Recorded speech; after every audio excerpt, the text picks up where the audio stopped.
Good afternoon, students. Once again, welcome back to the online class of social studies.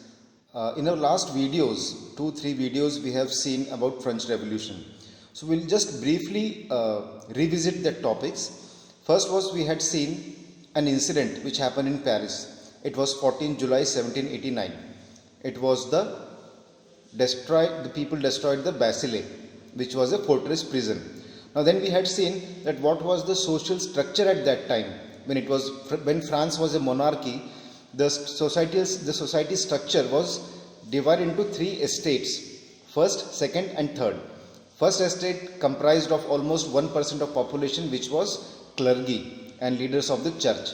Second, we had seen it was second estate, which comprised of almost 2% of people, and they were generally people who were in nobility, or we call them nobles, who had some administrative works, bigger administrative works, and they worked for the monarchs.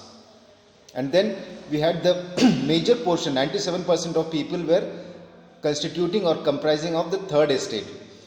First estate, they did not pay taxes. They used to give on their own wish small gifts to the church, to the monarch. Second, the second estate, we had seen they used to pay a very little amount of taxes, but the major taxes were paid by the third estate, those who were little bit poor and middle class people. So this was a kind of social structure which was there in France. Then we had seen about the subsistence crisis which happened. Then we went into an emerging class which was middle class, which thought and which wanted equality among people and rights of freedom. So they were discussing these things, and then we'll move ahead.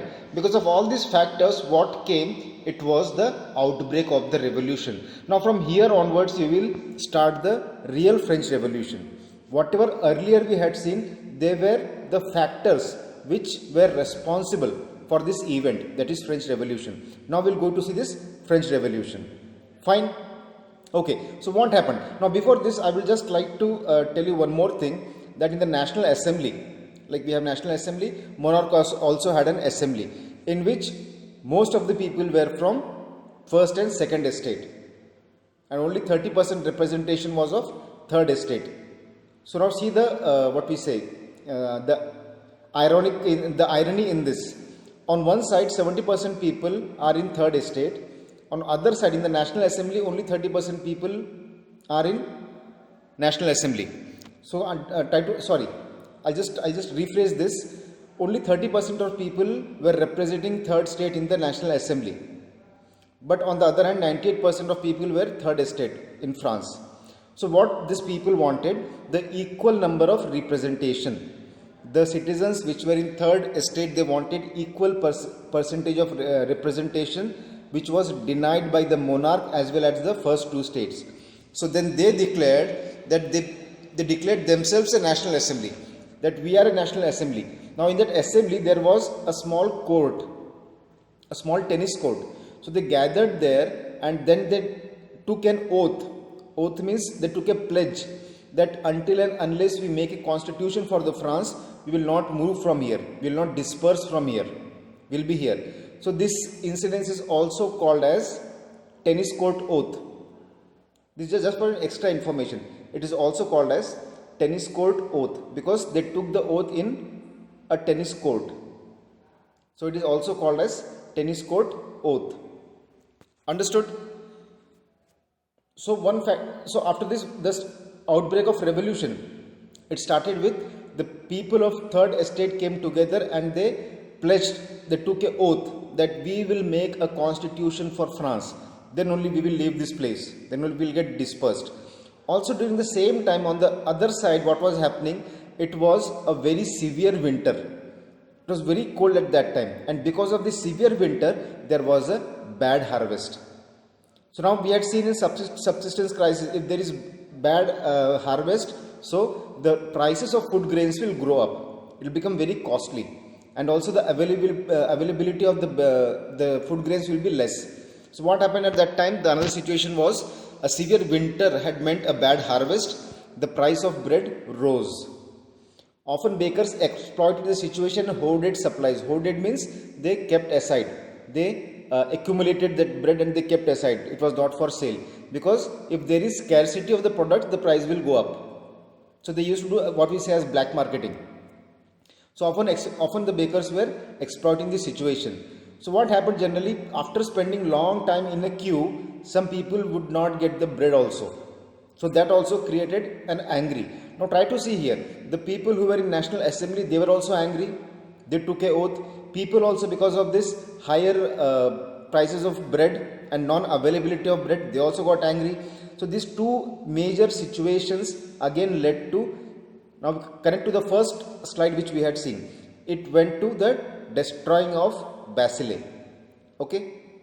Because they were very angry. Even the nationalists, they were in National Assembly, as well as the people, the common people, both were angry.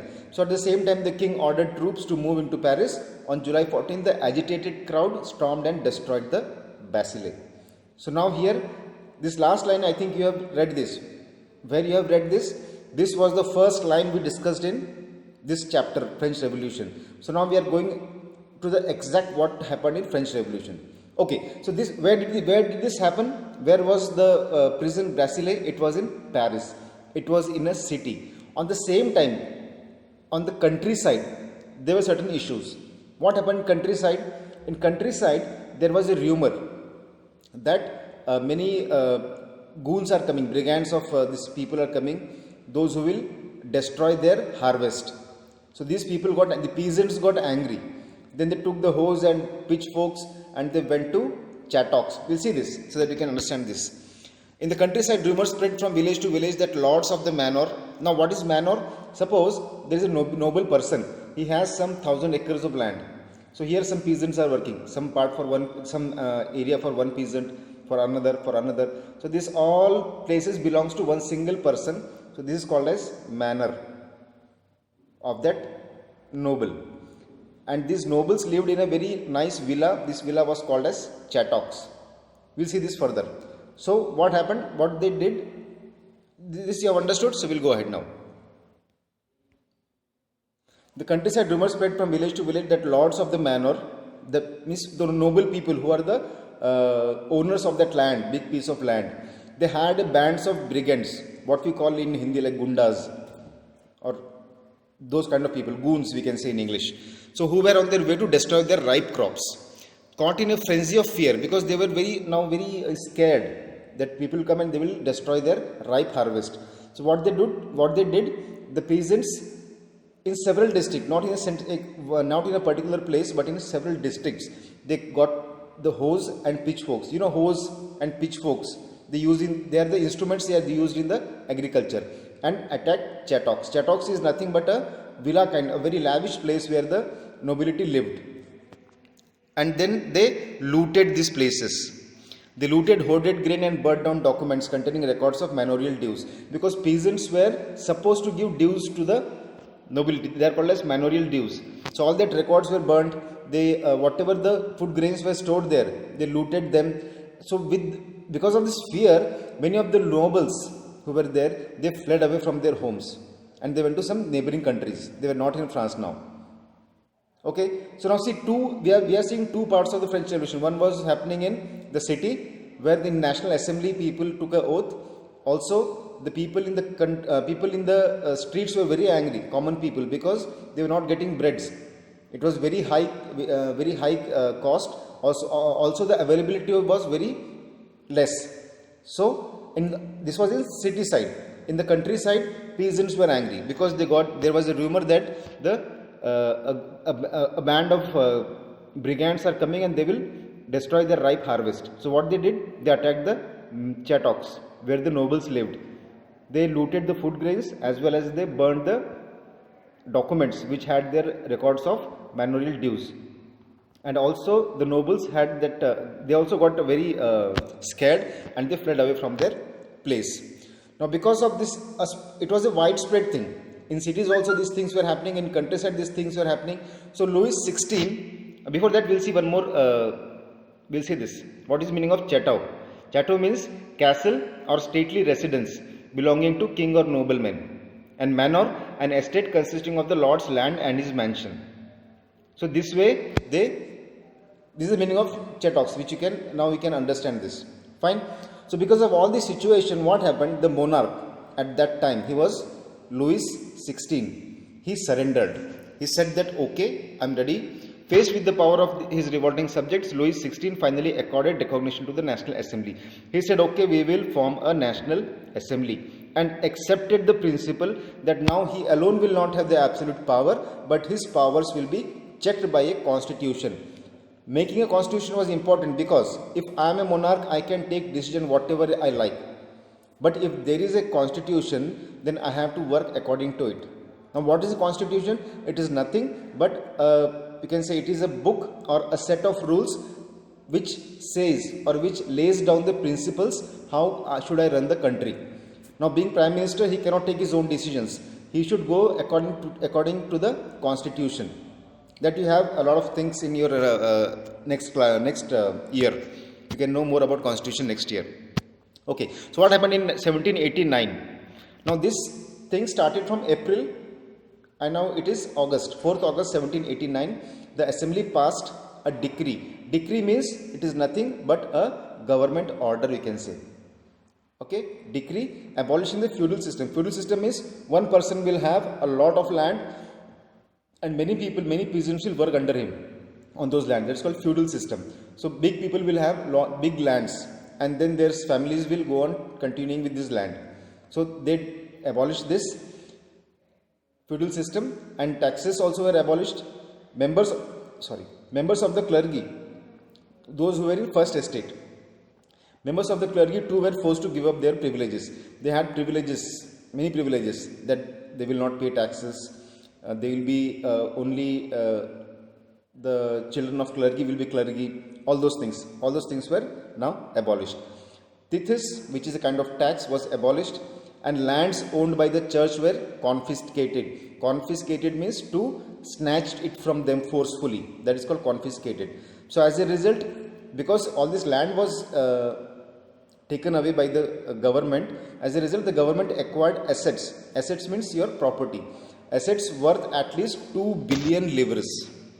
2 billion livres means it is a very big amount at that time. Livres is the currency at that time of France, was called livres.